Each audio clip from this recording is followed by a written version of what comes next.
Are we live? Is it working? Is this thing on?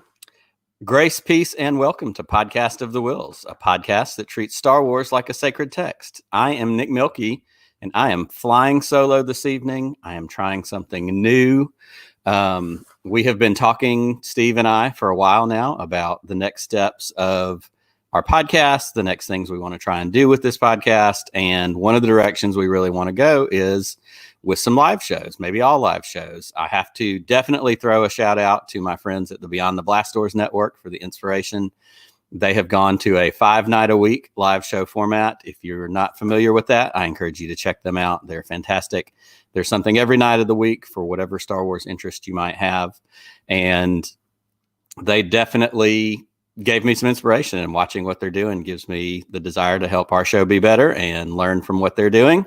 So I'm here on a Sunday night and I'm hanging out, and I have a fun guest I'm excited to bring on and talk to in just a second. Steve is not with me tonight. Steve had a meeting. He had something that came up for work, so he was unable to join me. And I said, well, I can wait. And he said, no, go for it. So we are here. We are taking our best shot at it. And without wasting any more time, I want to bring in my good friend, Luke Lucas. That really is his name. The first time I ever heard it, I wasn't so sure, but he's one of my favorite people in the world. I have known Luke for a long, long time. Back when he was still in college, when I was in college, we got to know each other, and we have been friends for a long time. Luke works in communications. He does graphic design. He does a lot of cool stuff like that. He has an awesome wife. He has awesome kids, and Luke is a awesome purveyor of all things pop culture, especially Star Wars, Doctor Who, Star Trek, music. Anytime I want to know things about music, Luke's the go-to guy. So I don't want to waste any more time talking about the awesome Luke Lucas. I'm going to bring in my good friend, Luke Lucas. Oh, and I caught him right there. Oh, look at that. He gave us the dramatic intro. Big dramatic fireworks. Hey, that's it. That's me. What's up, buddy? Hi. Not much. I do tend to forget that my name is Luke Lucas, and considering the fandom, this is a Lord of the Rings podcast, right? Is this Lord of the Rings? Yeah. You may have gotten lost somewhere. Oh, I got lost. Awkward. That's right. Awkward. Yeah, considering the name, it's always forget. It's like, yeah, I've got that weird double, and my parents swear up and down. Nothing to do with it at all, but it's right. Stuck. But there you are, and it's awesome. The first time I heard your name, somebody was like, "Oh yeah, Luke Lucas," and I was like, "I'm sorry, what?" And I needed clarification. Say that again, Luke Lucas. That's really his name. Like it was one of those. Probably like people are like Milky. Your name's really Milky. Come on now. Except Luke Lucas is way cooler than Milky. So, well, at the top of the show, first of all, thank you for being willing to join me. And as I joked a minute ago off camera. You are my guinea pig as we start to navigate the waters of some live shows.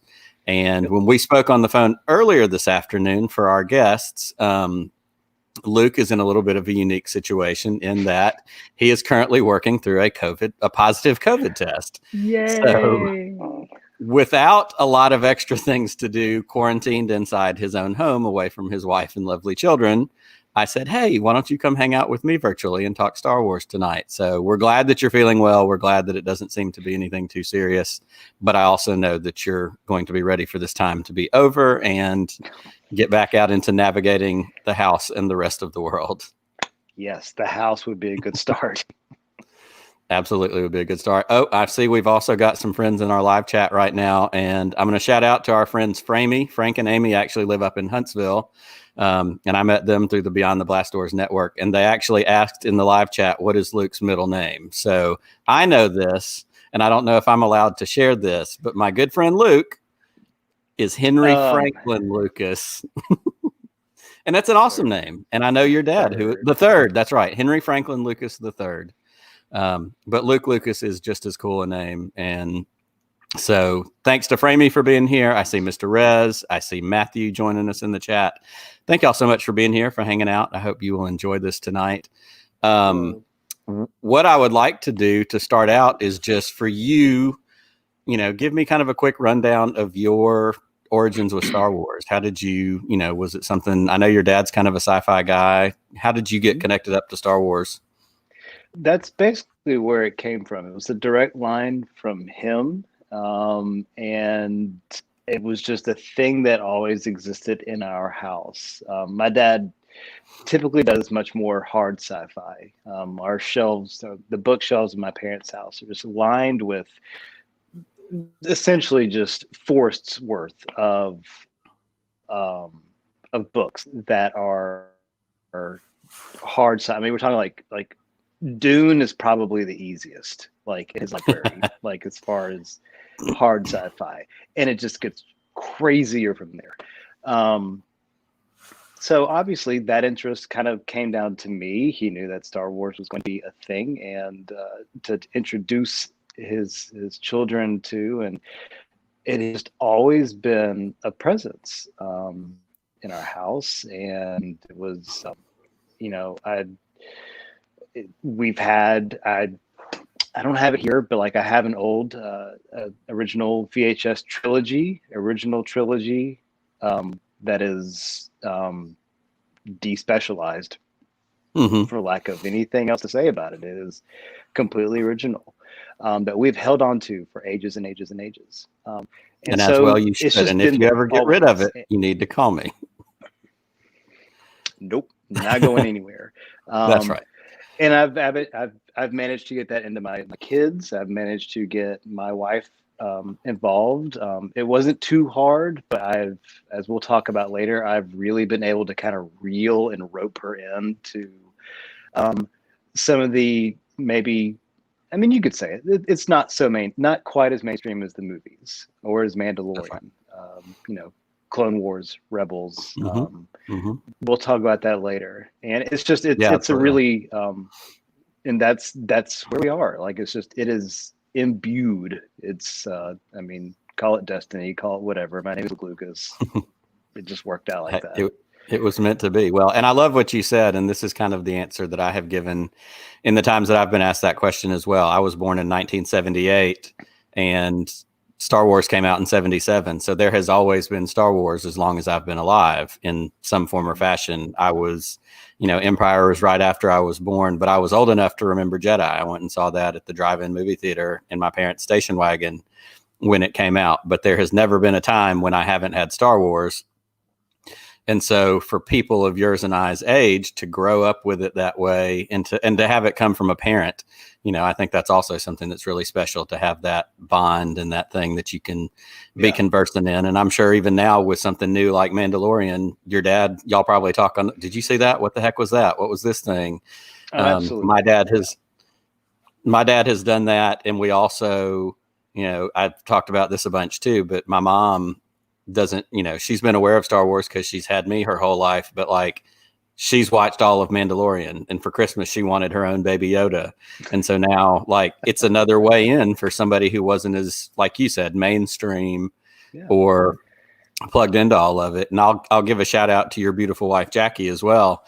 There have been plenty of times when over the years when a new movie has come out and y'all are going to a premiere and there's Luke and Jackie in awesome Star Wars t-shirts, like themed up, ready to go. Like, if you're going to do it, you're going to do it right. And Jackie Lucas is going to make sure you do it right. And I love that about y'all. Yeah, and so I think that's a lot of fun.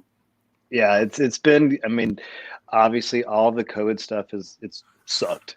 Like, just in general has sucked. Like, we can't go to the movies. Like, that's our thing. Like, we love going to the theater. Like, that is our date night. We don't go to fancy dinners. It's movies. And so on the one hand, it sucked, but on the other hand, it's really good that a new Star Wars movie wasn't planning to come out at any point, because I'm not sure I could have handled that devastation at all. And she is 100% on board. If you know Enneagram at all, my wife is a 2. She is a 2, top to bottom. And so if she's going to do it, she's going to go full on and go full for it. And she is full on board with shirts, and we go opening night. A little bit more difficult the older we've gotten, which is, and now you're reaching the point too where your kids are of the age when it's opening night. It's not so much where's the babysitter, but they want to go too. Like, they're knowing, hey, they get to do why don't we get to go to that one? Well, we're going to go, then you can come to the next one. We have to pre-screen it.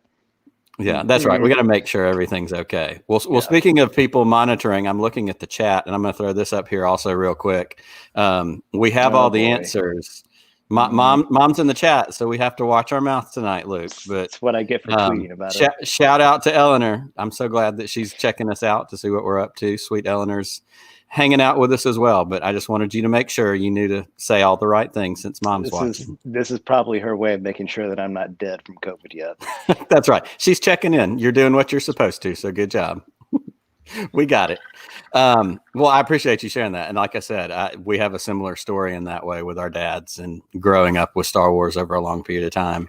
I think, like me, you've been as excited to see, especially with Mandalorian, the new things that we're getting because of Mandalorian. And what I wanted to do tonight is usually when Steve and I do our recap shows every Friday, which has also been a challenge for us with material because now that the Mandalorian's over, I'm going, what am I supposed to do on Friday? I want to talk about this stuff.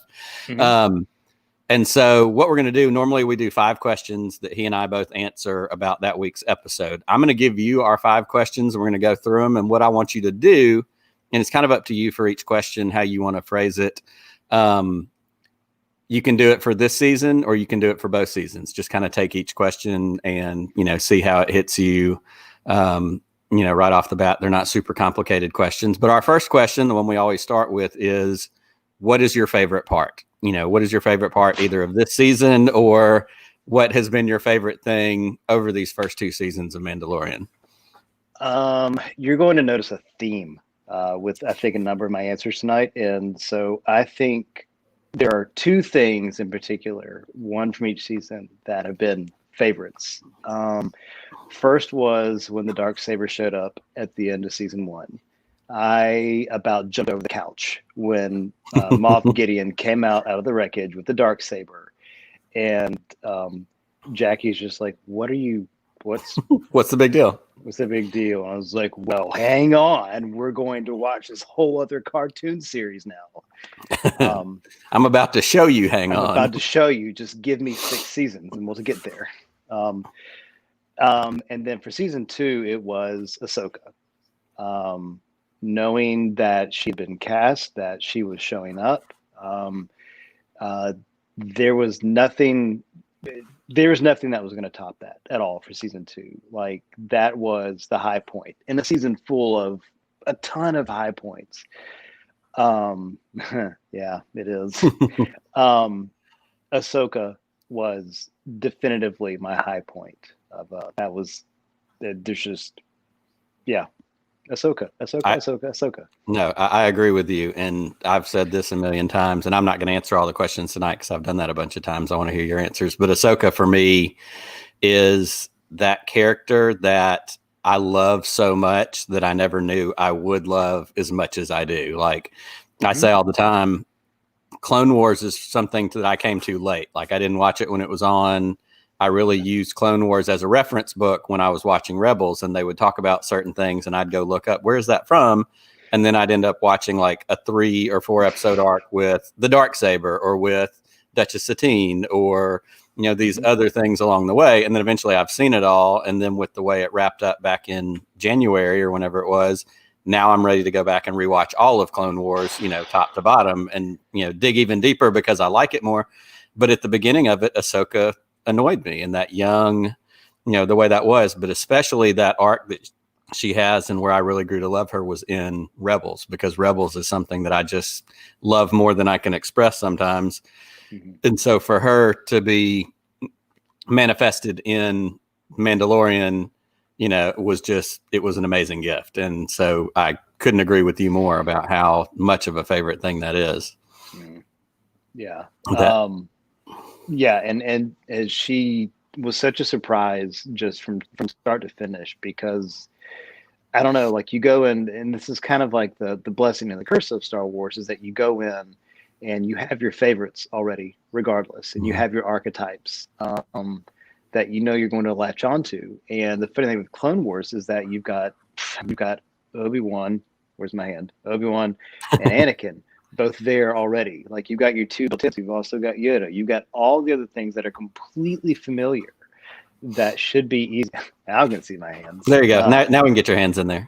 That are built in to be good ways to kind of slide yourself in to be like, I'm in the show now.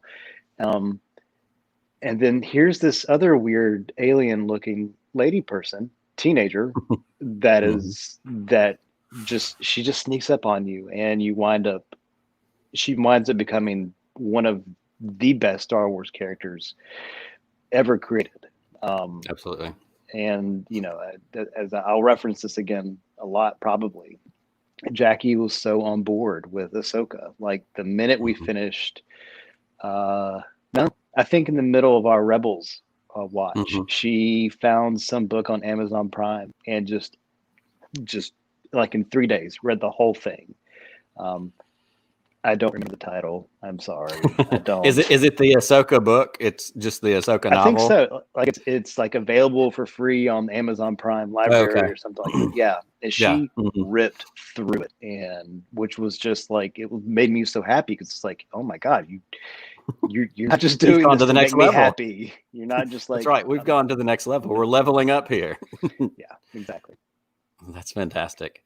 Well, that's a fantastic favorite. Both of those, Dark Saber, and again, Dark Saber was one of those things that I had enough knowledge of it, even through the arc of Dark Saber in Rebels, and Hmm. then to go back to learn more about the history, to see it in Clone Wars, and then when that what a way to end a season at the end of season one. And like you said, you about jumped over the couch, ran around the room, and it Hmm. wasn't because Gus Fring, the Chicken Man from Breaking Bad, showed up. It was because of what he had in his hand, which was Yep. even more cool.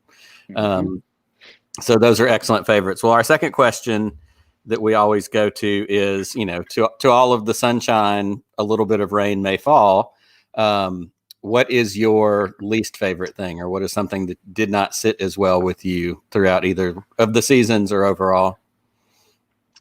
That's really tough because I have the problem with consuming pop culture that unless I hate something, I have a really hard time finding things that I don't enjoy.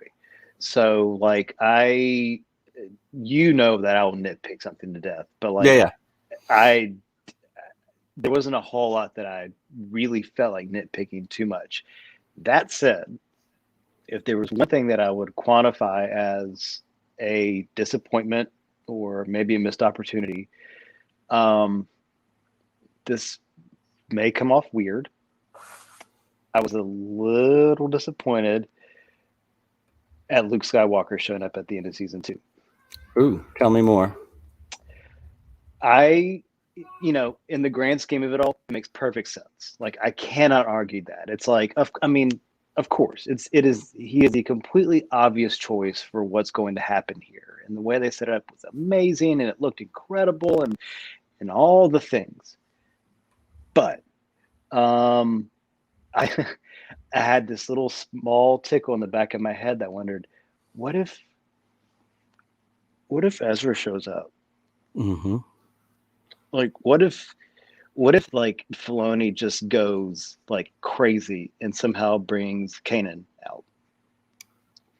What if? I mean, you know, and like not even like Mace Windu. Like I thought like Mace Windu might be kind of cool to show up, but like, it's Yeah, it's it seemed fine. like a farther reach to get to Mace than it was some of those Yeah, other people you mentioned. but as Jackie rightly pointed out, like it would have been a really big reach. You know, what makes the dark saber cool is two things. One, you've got the built-in, just like holy crap, look at that thing. It's a black lightsaber, and it looks like nothing you've ever seen on screen before. At least not in live action Star Wars. But then the second layer is that it's this entirely built-in thing for like the fans who've been in it for the long haul, like outside of just the movie canon, who are excited about it for that reason. So the difference with having Luke show up at the end of season two is that if you bring in an Ezra, people who have no idea who Ezra is, who really have no idea who Kanan is, or maybe had a vague recollection of Mace Windu, would just be like, who's that? Hmm. Like there's nothing really inherently just looking at the top of it really, really cool. Right. but I would have lost it just like for the Darksaber. But like, it would have been that moment of Jackie turning to me and being like, "Who's that dude?" You know, or my kids. You know, probably even worse off. My kids saying, "I don't." Who? What? Who's this nerd? Well, and I think, and Framey makes this good point, and it's exactly where you were. They said we weren't part of the viewer community that was waiting for Luke or even wanting Luke, but we were very happy to see him, though, because it worked out for the story. And that's exactly kind of what I hear you saying as well. And I was with you, and we spent, time on our show in the run up to, those last episodes trying to figure out who was it going to be. We know once we got the Ahsoka episode and the Jedi, and she says, put him on top of the stone. Somebody may reach out to him through the Force. That was off to the races for who's it going to be? Who's it going to be? I was on the Ezra boat for a minute because obviously we knew through the Ahsoka episode, she's looking for Thrawn. The last we see Thrawn, he was with Ezra. That was a strong, and I think what we're getting in some of the news even lately is that that's going to maybe be the main thrust of the Ahsoka series, is this search for Ezra. Kind of the wrap up to Rebels that we thought would be animated is going to likely be live action, which has stirred some people up this week a little bit. But I thought two other things. I thought Ezra could be a possibility. The other possibility that I threw out there was that I thought it could have been Ahsoka after she said, I can't train him, kind of being struck, reflecting on Anakin and what happened with Anakin and saying, no, I want to come back. And so she circles back around. That left some problems for her series. So if she goes with him, then does Ahsoka series become a Ahsoka and Grogu series? Yeah. There's some issues there.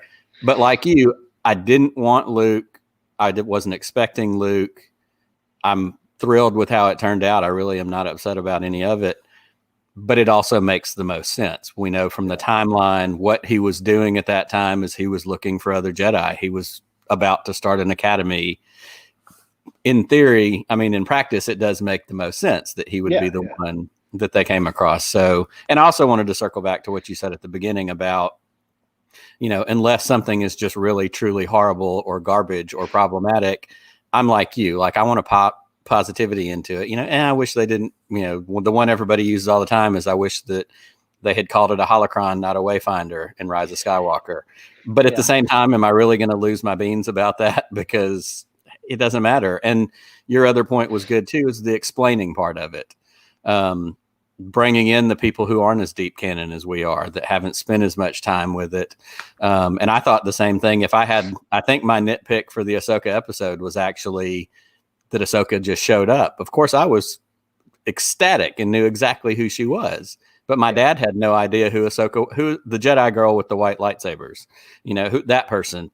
And I was like, but there's such a story here. I need you to hear. I need you to know what I know about Ahsoka.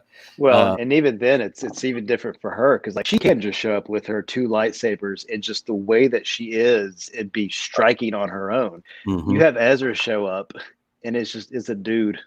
It's a whole different thing. That's exactly right. He's just a dude with a lightsaber, and it's like, that's all right, cool. So, absolutely. Yeah. Well, let me ask you this then. Our third question that we usually get to is, what for you? I'd say obviously through the whole thing, both seasons. What has been the pivotal plot point for you in this first couple of seasons that we've gotten? What has been that one big pivotal moment that really drives the plot?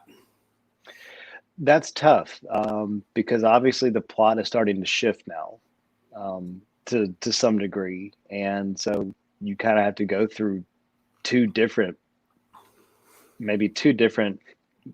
pivot points, which is first is Boba Fett showing up, and and all the things that entails, maybe wrap up Bo-Katan in that as well, and everything that's going to happen with Mandalore and the Darksaber and all of that. Like, that was huge and really well done, I thought. And the other one is, it has to be Grogu on the stone. And if there's one thing that I will always love Dave Filoni for, it is his willingness to really get into the weeds with Force stuff. Yes, like, absolutely. Bring it on. every last bit of it. Like, I appreciate him dancing around the word midichlorian, using the word M count. Well done. Not ignoring the history Absolutely. that's been established. But like, I have not like the what is this thing? He's going to sit on a stone. It's going to light up. It's going to crazy because Filoni just thought this might be kind of cool. Let's add this bit of mythology to it, Mm-hmm. and that Mm-hmm. is massive and opens up a whole new other like level of, I don't know, who knows where else that's going to go from here. Yeah, and I think it also, and I would be willing to bet the dollars that I have in my pocket that in a conversation that he had with George Lucas at some point, all those years that he apprenticed with George Lucas, something came up about a temple or a stone, or, and we see shades of that with Luke on Octo in Last Jedi, that stone that he sits on as a way to channel and focus. He puts Rey on it. He sits on it there at the end. But like, I guarantee you that was some sort of George Lucas conversation point, because Filoni was the Lucas acolyte. Like, he trained at his feet and with him, and he got that deep, deep knowledge. And just like you said, his willingness to get into it with that kind of stuff makes me think automatically of The World Between Worlds and those episodes of just, Mortis is one thing, but World Between Worlds becomes a whole other, so I couldn't agree with you more. Like, it just opens up so many other avenues, story connections. Mm-hmm. Yeah, In Mortis is all of that. I'd actually completely forgotten that when they go to the World Between Worlds, that Mortis is tied back in with getting in there. Like, so when we were watching Rebels and it gets to that point, I was like, oh, they're back. Yes, I forgot that this is like how they get in there. Yeah, like I just Dave Filoni is just incredible. Like I just and his willingness, and also let's be honest, Disney's willingness to kind of give him free reign over that sort of stuff. Right. To just say, we're trusting you to make this work, and so far it's all worked pretty well. And I would almost wonder, is their willingness to let him just kind of go? I wonder how closely that's tied to him being linked with Jon Favreau. Jon Favreau being the name, the more known quantity to, yeah, we could let this guy go, completely deep on a Tolkien level, deep force, as deep and complicated as you can get. I see what you did there. That's right. But we also know that if we connect him up with Jon Favreau, who's a fan, Favreau is going to kind of help be that stabilizing voice to go, I totally see where you're going and I'm with you, but what if we do this to keep it accessible for somebody who's not as that, deep into the mysticism and the depth of all the different aspects of it. And I think too, we could sing Dave Filoni's praises all night long. And I was on a couple weeks ago with my friend Pete, and he kind of posed the question of, is Dave Filoni the one who can or will fix? He kind of talked about the sequel trilogy and the issues that people have with it. I think the bigger question there is not that any of it needs to be fixed, because I don't think Star Wars is broken. I think that people sometimes need to get over themselves when they get too upset about Star Wars. But what Dave Filoni actually does have the ability to do is be the glue that makes it one big Star Wars, not a prequel trilogy and an original trilogy and a sequel trilogy, because I wasn't a prequel trilogy fan for a long time, and I kind of disavowed them for a long time because they were new and weird and didn't feel like Star Wars. But like you said, a little thing like saying M count, we all knew what he meant, but it normalized it into a general scientific term for something that all of us thought was ridiculous in the prequels. The midichlorians, what do you mean? He took a Bic razor and pretended like his blood had a certain amount of force beads in it or whatever. And that's what Dave Filoni It's has. A face scrub. That's right. It's a face scrub with extra force beads. But he has the ability, using that knowledge that he got from George Lucas, from knowing George Lucas's original intent, to be able to say, here's how all these things go together, and we can have all of it and not have to be upset about any of it. Yeah. I am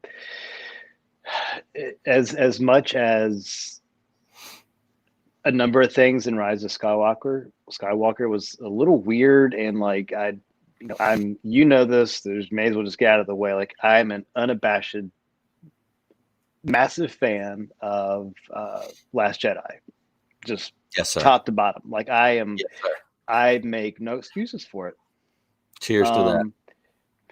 And I still can enjoy the Last Skywalker as well.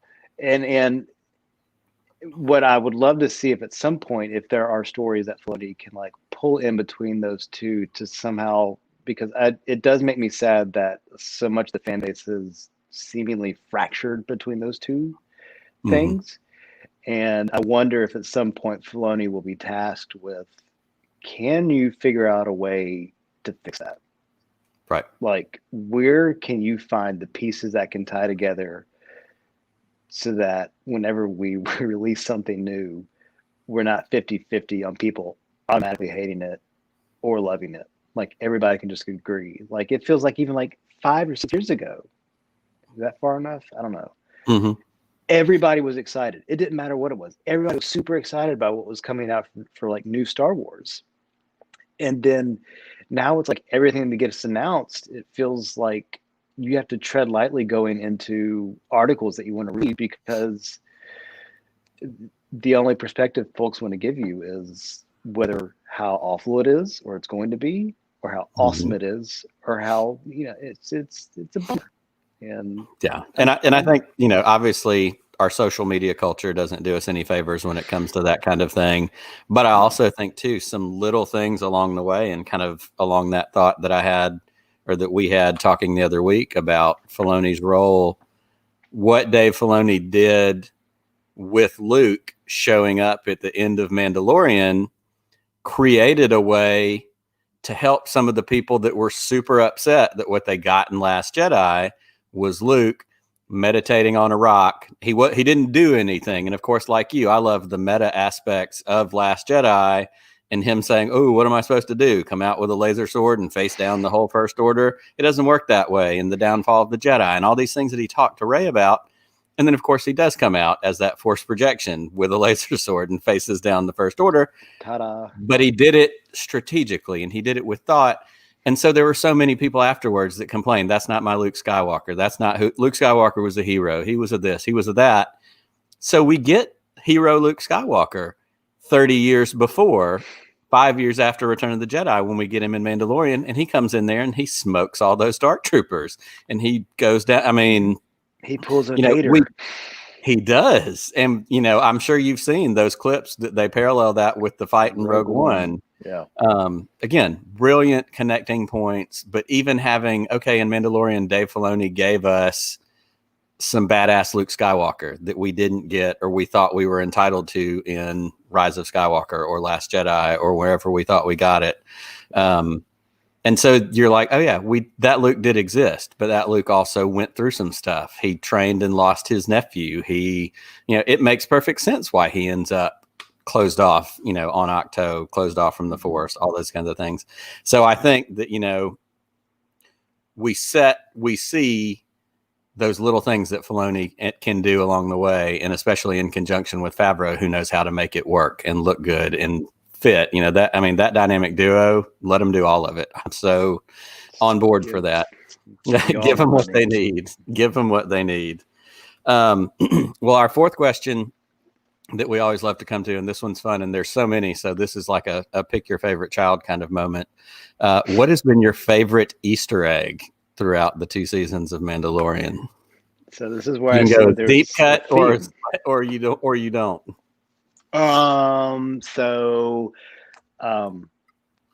Ahsoka's bird showing up. Mm-hmm. You have to pardon me. Like, I am horrible with names. Maori? Calvert? No. It showing up just like as an over the shoulder, like it's that shot going down here, and you just kind of see it up on a branch. That was incredible. I love how that continues to kind of like be a thing, and really well done. It looked like an owl, not quite as cute, which was a shame. Loved that. Oh God, I loved the crate dragon. I don't really know if it's so much an Easter egg. 'Cause obviously, it was a massive part of that episode where the dragon shows up. But the fact that it's, the second they started talking about it, I immediately knew, oh, it's the bones from A New Hope. It's The that bones, the exactly. giant bones from A New Hope. That is an incredible way to bring that back in, and explain what that was, and show like what it is in real life. I thought that was really well done. Other Easter eggs. This is the terrible thing. I immediately go on like the next day and start looking like what is everything I missed, because I will invariably miss 1,000 things. It's like watching WandaVision last night. It's just like I know I missed 100 things. I have to go find all the Easter eggs. I'm like, yep, I knew that. The canteen, yes. Yes.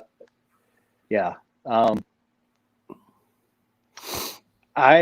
So tell me what were some of your favorite Easter eggs? Well, the one that I feel like I harped on all the time, and Steve knew it and saw it coming from a mile away, was in the first season when we got the live action realization of the troop transport. The troop transport, yeah. Which is a toy that was created in the 70s, late 70s, early 80s, when the original vintage toys were out, that wasn't in a movie. It was just a toy, kind of like the little mini rigs that were made. Like there was, once Kenner took off and those toy lines took off, they started just making other stuff that would fit in the universe, would be there. And the troop transport was that, I just loved it. I had it as a kid. I've got it again now.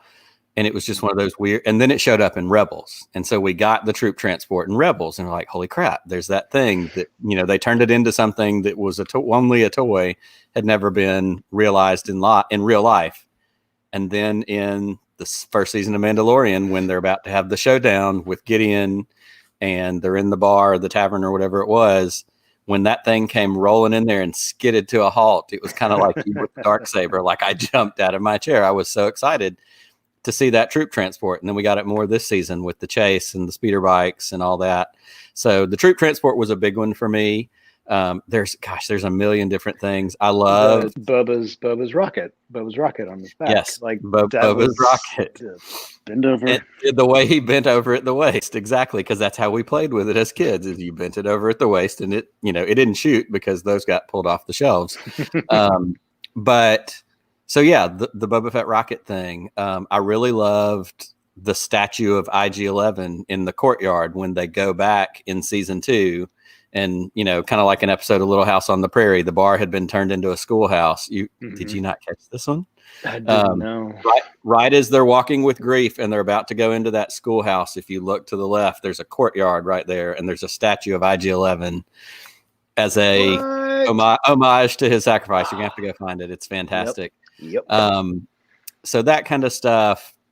Just again, there's more than that. Was always every time we did an episode of our show and Steve would ask me, what's your favorite Easter egg? I'd tell him one, and then I'd tell him like 5 more. Because what I love about Filoni and Favreau and the way they do this show is they think about that stuff and they put those things in. And it's sure, you can call it fan service if you want to. That doesn't have to be a bad thing, but like it's so good that it doesn't pull focus away from the show. You're like, oh, that's that thing. Or Salacious B. Crumb roasting on a spit when he walks through the town, or all those little things that is just that's connects it. That's the crazy thing about fan service is that, but why not? Like have fun with it. It's really hard in something like Star Wars to say there's too much fan service. It's like, but that's kind of the point to many different degrees. It's there's always a way to grow an audience for something. Absolutely. That said, I always wonder, like, how much bigger can the audience for Star Wars be? Like, how much work do they really have to do anymore? They've reeled in my mom. They've got at least one more. I mean, it's not that difficult. So at some point you should say, well, call it fan service, but then just enjoy it. I mean, it's Absolutely. Just they're playing with all the toys in the box, and it's not a bad thing. That's exactly the best description of it. Filoni and Favreau with their toys going, hey, here's an episode. Here's another episode. There was also Lothcats. They're not technically Yes. Lothcats. It's not on Lothal, but That's the okay. Lothcat that showed Same thing. up. Well, here's a couple more from the live chat. Matthew said Mark Hamill is the voice of the bartender in the cantina scene. Yes. With Goro Calican when he comes in. And again, such a great callback to, when that cantina first shows up for us, your droids aren't welcome here. Now he comes back all these years later and it's being run by droids. We all knew that. We're like, wait, there's a droid bartender. So that one's great. Here's another one from Framey. It was great to see R5. Yeah. R5 rolls up and the intention. And did you watch the gallery episodes afterwards? Yeah. And when they talked about, like, yeah, it's an R5 droid. And you're like, no, go paint the thing on the back where the motivator exploded so that it was clear to people like us watching it being like, yeah, that's R5. Like that was another great Easter egg. And then the other favorite that I thought of just seeing all these ones in the chat that they threw in there. I love one of my all-time favorite television shows is Deadwood. And so to have Timothy Olyphant as Cobb Vanth, that was fantastic in itself. What was even better is that Weequay bartender in that tavern on whatever the town was called. I forget now. That bartender, the actor that played that bartender was the barkeep in Deadwood, W. Earl Brown. He wasn't, what's the Al Swearingen, the main guy. It wasn't him. It was his right-hand man. Yeah. And so the fact that, again, they knew those shows well enough to be like, yeah, let's get that guy to be the barkeep with the guy who was the marshal. Well, and the story behind them filming that is also insane. Like wasn't it like super, like season one, like they did it in filming season one. It's just like, holy crap, what? Exactly. They were so on top of all of it. So we could go on Easter eggs all night long, but I'm not going to keep us stuck there for too long. The last question that we normally do is, and of course, a lot of times when it's based on an episode, is what is the thing that you want to see or know more about based on what you've just seen or based on seeing these last two seasons? I mean, obviously, Ahsoka is going to be an easy answer for you. You want much more Ahsoka. We're getting that in a series. But what is something maybe aside from Ahsoka? Yeah. Peaked a show me more. Yeah, that's going to be so. Yeah, setting aside anything involving things that will get offshoots like Boba Fett and Ahsoka, like that's just we will get that. So I'm not going to be chomping at the bit. Like, is that going to happen? No, it's happening. They've invested the money into it, and it's being produced. I am really, really, really curious as to how they're going to handle moving forward with Mandalore and Mandalorian things. It has been fascinating to watch this weird kind of opening up of, because in Clone Wars and Rebels, it's very much, you're kind of given the sense that Mandalorians are very much everyone Mandalorian. Like you were born on Mandalore, you were a Mandalorian. And so what's been interesting about the Mandalorian show is that you've got people who aren't really considered Mandalorian. Like Din is not native as far as we know, right? Yes. But he is a member of the super zealous religious cult that doesn't take their helmets off, which was, weird. I'm sure you got the same thing when you watched the first season. It's just like, I don't remember this being a thing. Right. Why is this a thing? Is this what bit of this history we're missing? So I'm really interested to see how they're going to handle the very reticent, I don't really want to do this thing with you guys, part of Din Djarin. And how, will they just kind of hand wave it? Like maybe he had Bo-Katan like punch him in the head once and said, ouch, you win. It's yours now. Goodbye. Right. You're right. Yeah. Because I think that they've got a really interesting problem to solve with Grogu's now gone. Mando is ostensibly on his own. And, Moff Gideon, while alive, is now presumably a prisoner somewhere. I want to see them not drag it out. And that is, I don't think there's I don't think there's going to be an issue with that. But I do wonder, you know, how are they going to handle that in what seems to have been pretty short seasons? Mhm. Mandalore, the Dark Saber. What the hell happens with Grogu? Because there's no way that they are going to get away with just saying, "No, guys, remember we told you he's just gone now." Yeah. Did you did you really expect him to come back? And the answer to that is yes. Yes, we We do. do. And the marketing department expects him to come back too. Yes, they do. Unless it's like teenage Groot, where it's just, teenage Grogu is just like, whatever, Dad, I don't care. Ugh. Little Um, indifferent Grogu. I want to see the same sort of tight storytelling, and I want to see the episodes packed in such a way that they make sense, because I can easily see where this is going to go, where it could go off the rails really badly. Mhm. I don't think it will.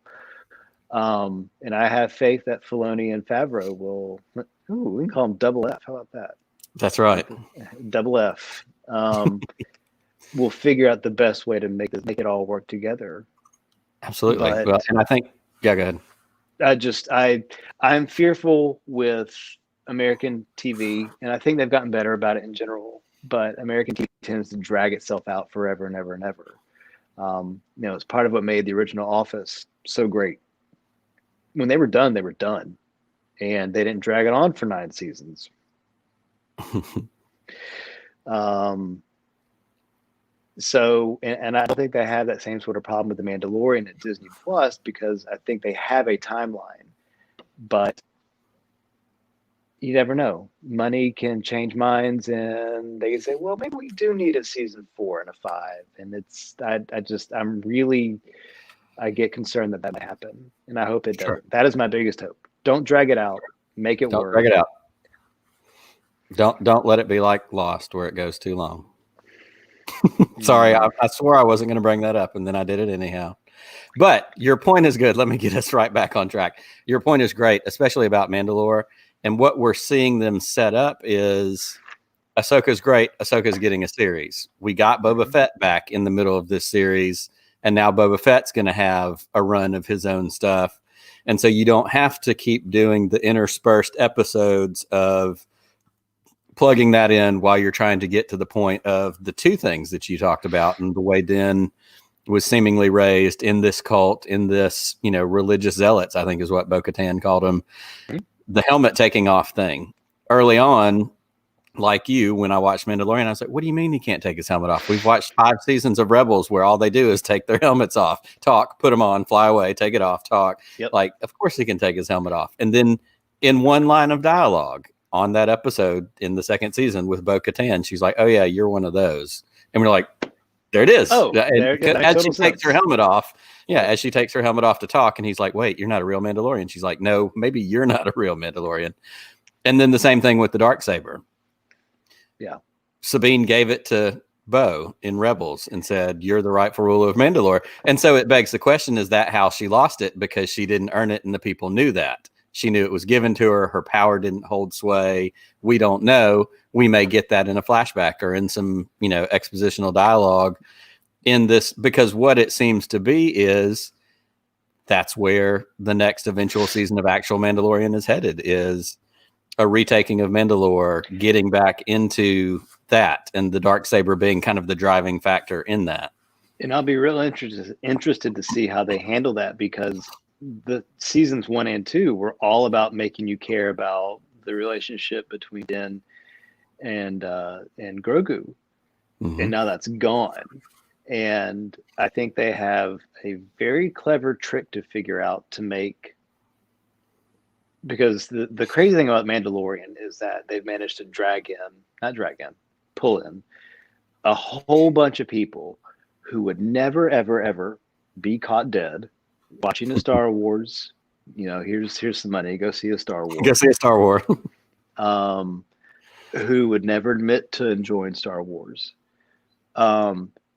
Be full on board with Mandalorian, which is about as Star Wars as it gets, down to the bolts. Absolutely. And but how do you convince those people who aren't just going to be along for the ride because I'm here for everything to care about Mandalore? Because honestly, like, that's a whole lot of story. Like, it's confusing to watch Rebels and like piece together that whole thing. Mhm. What all is Mandalore about? Do I really have to go watch Clone Wars? Okay, I guess I'll go. Yeah. Um, I'm really interested to know how they're going to make everybody care about Right. Mandalore outside of you and me and people who are Hmm. already bought in. No, I think that's an excellent point. And I think it reminds me of, you hear people complain sometimes, I don't want to see a Star Wars that I have to go watch other Star Wars to understand. Sometimes people just they want the thing they're given. They want Yeah, Mandalorian, and they don't want to have to go figure out, who is this Ahsoka person? She can show up and be cool on her own, yeah. because there are fans of that level too. Is this going to mean I have to have seen the other ones to know and Do I understand? have to do homework? That's right. Do I Is have what it comes to? down to. Do I have to? Um, and I think that's the point too, talking about Mandalorian without Grogu in it, and without him as kind of what has been the driving factor.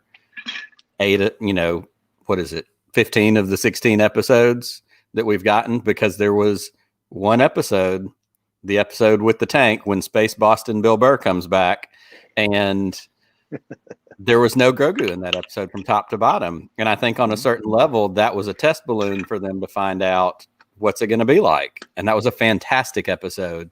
And the way they did it, and Bill Burr, who I didn't like in the first season, I really liked that character because of what we got out of him in that second time he came around. And so that had to have been a little bit of a test for them to see, all right, what's an episode like without Grogu in it? Is it going to succeed? Is it going to drag? Is that, they can do both. There's going to have to be some teases, a hologram of him in whatever his next ship is going to be, Slave One, with a hologram of Luke or Grogu checking in, or, what is that going to be at some point to connect them up and say, he's still here, he's still around? Or do you just straight up pull him out and keep going? I'll still watch, I'm going to be honest, but it brings a really interesting question.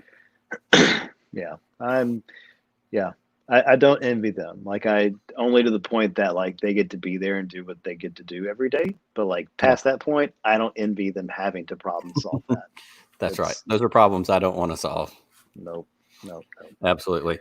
Well, you've navigated the 5 questions wonderfully. You did a fine job. And while I think all of your answers are great and I won't judge you, there's probably plenty of people in the live chat or somewhere else who are like, what is that guy talking about? But that's okay, because it's our opinion. We get to have it. It's the trick I pull. I don't usually know either. I don't usually know either. Talila, was it Han says simple tricks and nonsense? Yeah, whatever. But the other thing I wanted to talk about for a few minutes, and we're going to wrap up here because I know that we're trying to get you back into your COVID sickbed. I don't know. I had to throw it out there for a minute. It's not that bad. We were texting the other day, and keep like talking myself. Yeah, absolutely. I was texting with Luke the other day, and we were talking about the fact that after finishing Mandalorian, what am I going to do next? And I think we both have ended up in various stages of for me, yet another Rebels rewatch. And he had texted me a question about something relating to, wait, didn't this happen? Or wasn't this a thing on Rebels? Or what about these two characters?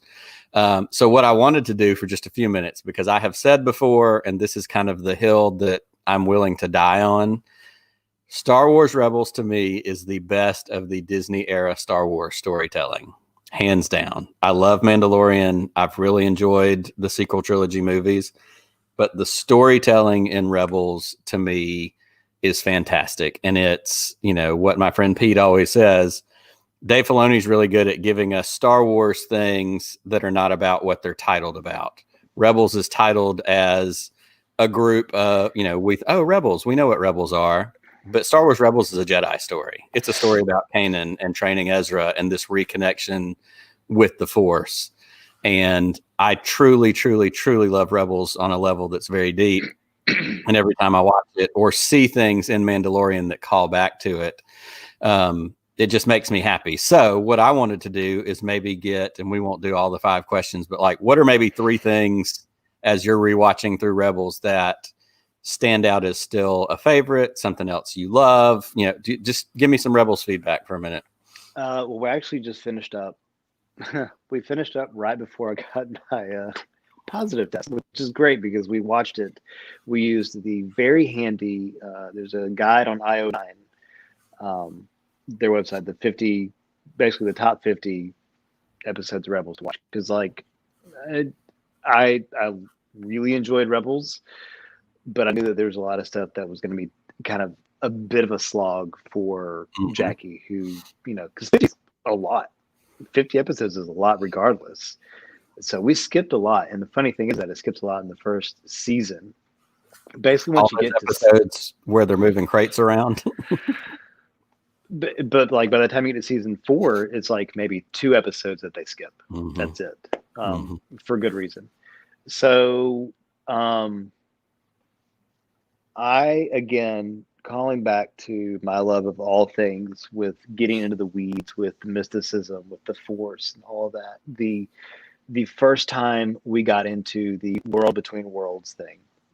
So like, I've already watched Rebels. I watched it on my own a few years ago. And so I didn't know what to expect. And it took a lot to kind of stick with it. I'm not going to lie. But obviously I got all the way through and then got to that episode and was just like, my mind exploded. I was like, what is happening? Who allowed this man to do this? Because this is incredible. That whole, this idea of like, it was, Star Wars is so often called science fiction, and it's not. It's science fantasy. It's very much high fantasy. It's really, really well done. It's really well fleshed out. And so I stick by that. And it was really nice and really kind of just fantastic for them to really go to lean hard into the fantasy element of like, just, you could call it the nonsense part of like, this makes no sense, but I don't care about it. So the fact, so when he's in the world between worlds, and this whole time, where the hell is Ahsoka? Like, why hasn't she shown up yet?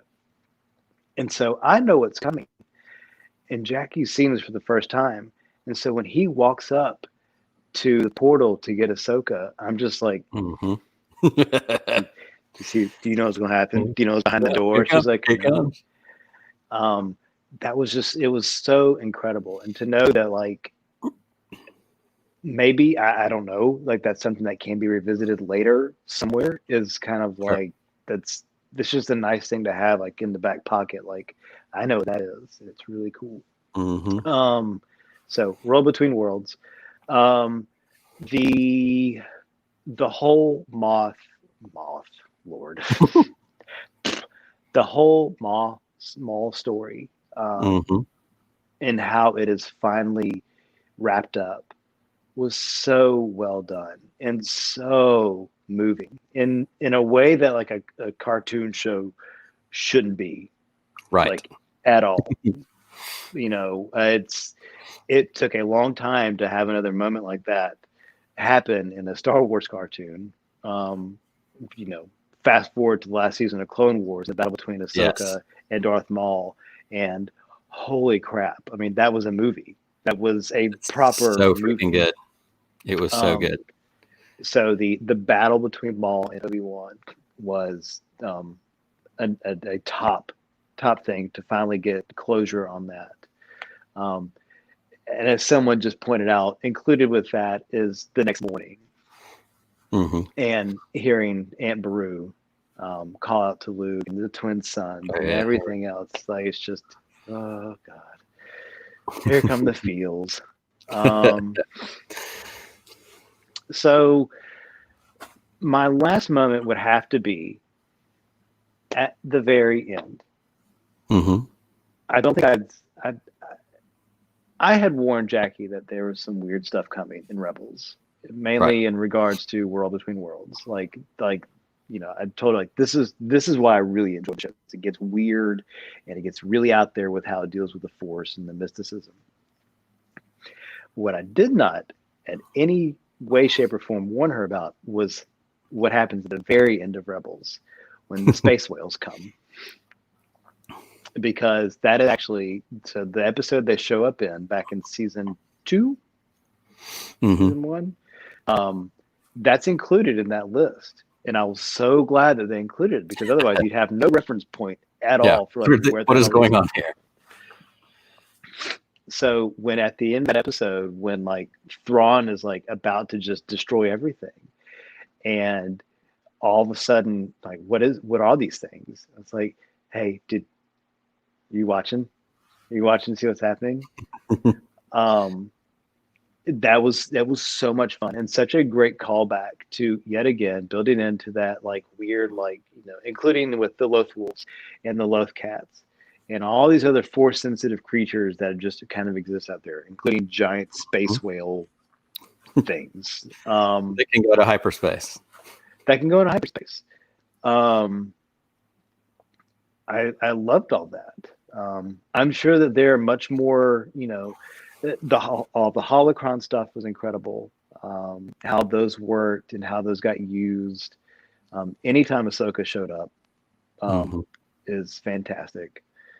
I really enjoyed the strange moment, or not strange, but the kind of throw this in the air question of when Zeb and oh God, what's his name?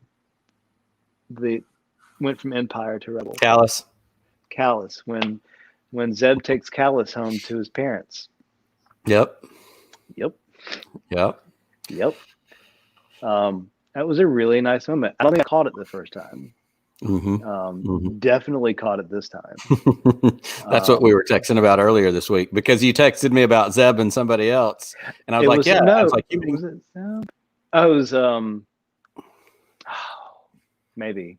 It was Zeb and somebody else. It was Zeb and somebody else, and I was like, you mean Callus? And you're like, what? And I was like, oh, hold on, you'll see it, you'll get there. Yeah. Yes, those are all phenomenal.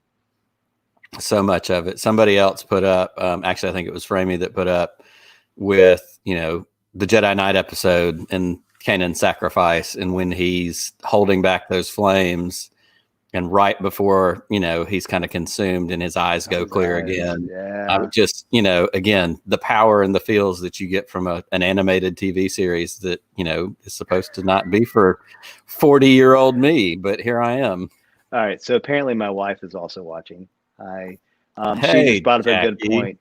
Bendu was, I mean, you can't, it's because there's so much else, because it's not just that it's Bendu, and like that whole like thing is just like, what is this? It's amazing. But also the fact that it's voiced by Tom Baker. Yes. Who was my doctor, was the doctor that I knew growing up. And like I recognized the voice, and then when she pointed it out, it was like immediately all the cadences like snapped into place. Like, yep, that's absolutely Tom Baker. Was such a nice, just random. Someone knew what they were doing in casting. Right. Well, and as you were talking about the Purrgil, the hyperspace whales, a moment ago, I had a thought that I've never had before until just this moment. But I wonder if we could ever get somebody to confess that the Star Wars Rebels hyperspace whales are a nod to Star Trek IV: The Voyage Home. Somebody's like, hey, watch what I'm going to do. It could be a thing. I don't know. We're gonna put whales. People love space whales. There was a Doctor Who episode. I think it was a Christmas episode, or maybe just a regular episode, involving them on a space whale. People just tend to love space whales, which whales are like the space whales of the ocean. Wait, that's not a good thought, but that's it. Stick with that one. That may mean it's time for us to get out of here. Well, perhaps. Well, I love all those things, and just listening to you talk about those scenes, I'm like, oh, yep, I need to watch that episode of Rebels again. I need, it just brings up those favorites and those hits. Let me ask you this question to kind of wrap us up. We got the everybody got the investor call that Disney had several weeks ago, maybe right before Christmas, and we got this huge slate of all the things that are coming down the pipe. Ahsoka, the movie, the Star Wars fighter pilot. I can't think of the name of it. Space Top Gun. Rogue Squadron. Yes, Rogue Squadrons. All these different, all of that stuff. What are you most excited about out of all the things that they kind of? I mean, obviously you're excited for Star Wars. I know that, but if you could pick one, what's the one you're picking? Is it Ahsoka? Is it the Obi-Wan series? That's one we haven't really even touched on. I don't know. Like, it's impossible to know at this point. Like, I am in for Patty Jenkins doing Rogue Squadron because I love Wonder Woman, love Wonder Woman 84. I love the way that she's directed action, and I believe that she is going to put all that she has into making that movie incredible. And also just it's Rogue Squadron. But I mean, I don't even know where, like, fine. Here's one from left field. Bad Batch. Or Bad Batch. Yeah. Bad Batch. I'm really excited about that. I'm very excited to have another cartoon to come along, and that crew, I want to spend more time with them and enjoy their story because they just are insane. And they are insane. It's Space A-Team. Well, and like everything else, you're going to think it's going to be one thing. It's going to wind up going somewhere else. And I'm real curious where it winds up going. Absolutely. Somebody on another show recently posited the idea of what if the Bad Batch were the ones that got Grogu out of the Jedi Temple during Order 66? What if that somehow played into all of that? It's just like, so it's like 3 men and a baby, but more. That's right. Four crazy men and a baby. 4 crazy men and a baby. Yep. That's an excellent one. Yep. That is an excellent one. For me, again, the obvious things are Ahsoka. The obvious things are Obi-Wan Kenobi series. I can't wait to see Ewan McGregor back as Obi-Wan. That just because he loves it. It's fun. He wants to do it. Those things always make it that much better. As much as Rosario Dawson wanted to be Ahsoka, she had kind of been campaigning for that a couple of years ago. They just add something else to one of those things. I will say the one that really didn't get talked about that much. I really want to see what Taika Waititi is going to do with the Star Wars movie. Maybe give him World Between Worlds. Maybe give him something a little more ethereal and out there because he likes to play. And it doesn't have to, I mean, Ragnarok is the best MCU movie. I won't argue that with anyone. It just is. And he does humor and he does funny, but like, I think he could do something really neat with weird or deeper, Night Sisters, or something else, along those lines. I can't wait to see what that's going to be. I'll be curious, and it's as good a time as any, since we're all basically still locked down, to dig into his back catalog. We watched Hunt for the Wilder People about a month or so ago, and it's really, really good. And it's not just straight up 100% comedy like you imagine from Taika. Sure. It's very funny and very well done, but it's not like 2 hours of it's not like Thor Ragnarok. Ragnarok is basically funny from start to finish and like a ride from start to finish. So check out Hunt for the Wilder People. If you haven't, shame on you, but check out What We Do in the Shadows, the movie. Yes. The show I hear is hilarious. I have not watched it yet, but the movie is definitively amazing. Absolutely. Well, you heard it, people. Those of you that are watching in the live chat, those of you that are going to catch this in the podcast feed, hopefully in the next couple of days, recommendations from Luke Lucas, some quarantine viewing just for you. Dig into Taika's back catalog. Luke, I can't thank you enough for being willing to hang out and do this tonight and chat. We've got great folks in the live chat. I know I retweeted you in the tweets that I put out on our Twitter feed, but if anybody wants to follow you or engage on Twitter, where can they find you? They can find me at Luke Lucas, LukeLucas. I am, you can follow along my COVID journey right now. It's That's fascinating. Right. Well, And like I said, Luke is a go-to for me, especially when it comes to music things. And there's always good, music recommendations, playlists, things that he puts up from time to time. So definitely a good follow, definitely a good dude to interact with. Like I said, I can't thank you enough for doing this. To all of our friends in the live chat, thank y'all for joining us. If you get a chance when you get done, like the video, leave us a comment. We're just getting started doing live shows. Is this where we do like and subscribe right here? That's right. Like and subscribe somewhere. Like and subscribe. See, Ding, ding, ding. Click the bell. Click the bell right here. Share us with your friends. Like I said, this is the first live show we've done. I had a great time. I hope we get to do more of these. I hope this kind of becomes our regular way to go. I love interacting with our friends in the chat, and I can't wait to see more people join us later. So for the good of the order, and until we're all together again next time, may the force be with you. And also with you.